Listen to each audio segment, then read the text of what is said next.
Groundhug Day, written by Anne-Marie Pace and illustrated by Christopher Denise. Valentine's Day was only 2 weeks away, and Moose was planning a grand party.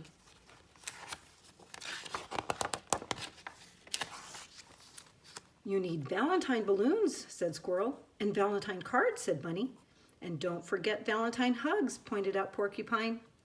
"Everyone has to come to my party," said Moose.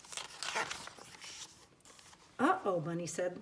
"That's a problem." "What's a problem?" Moose asked. "Tomorrow is Groundhog Day," Bunny said. "If Groundhog sees his shadow, he'll go back into his hole for 6 more weeks. He won't be awake on February 14th. "Good point," Moose said. "If we stop him from seeing a shadow, then he can come to my party."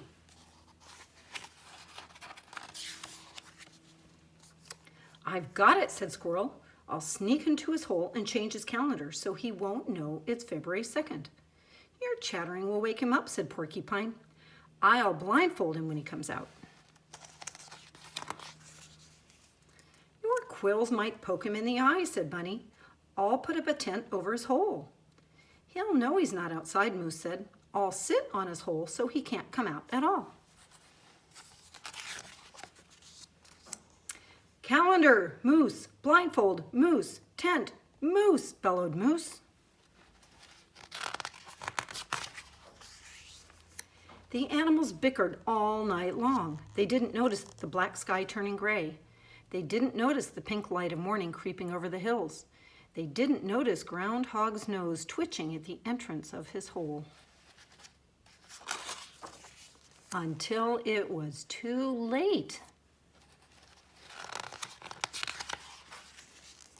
The animals watched helplessly as Groundhog dove back into his hole.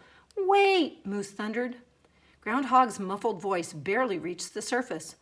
"I need to stay down here. There are shadows all over the place up there." Moose was puzzled. "Groundhog, are you afraid? Is that why you go back into your hole?" "You could say that," Groundhog called. "I didn't realize Groundhog was afraid of shadows," said Squirrel. "Me neither," said Porcupine. "Shadows aren't scary," said Bunny. "They are scary to Groundhog," Moose said. The animals sat quietly thinking. "Hey, Groundhog," Moose finally said. "What if we showed you just how awesome shadows are? I'll show you the way leaves blowing in the wind make shadows that dance." "I'll show you how to draw silhouettes," said Bunny. "I'll show you how clouds cast shadows on hills," said Squirrel. "I want to show Groundhog my shadow puppets," said Porcupine.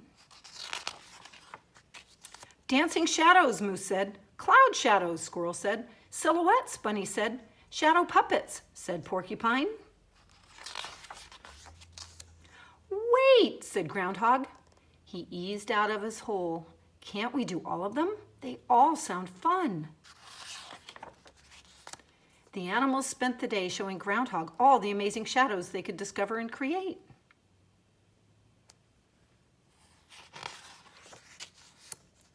And they were all fun, especially Porcupine's shadow puppets. "It's a comb, it's a feather, it's a buzzsaw, it's sunshine." Finally, late that night, "What a wonderful day," Groundhog said. "But I really do have to go back in my hole now," he shivered. 6 more weeks of winter, you know." "But you're not afraid of shadows anymore," Moose protested. "Now you don't have to miss my Valentine's Day party."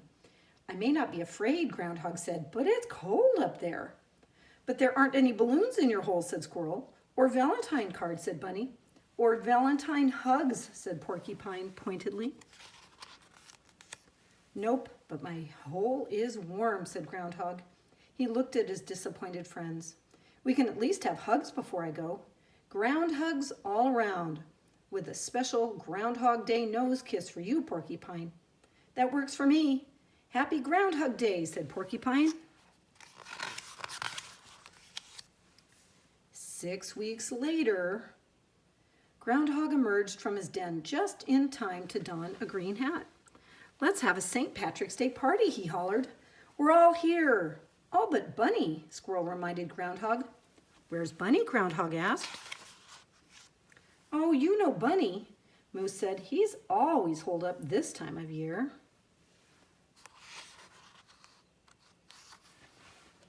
The end.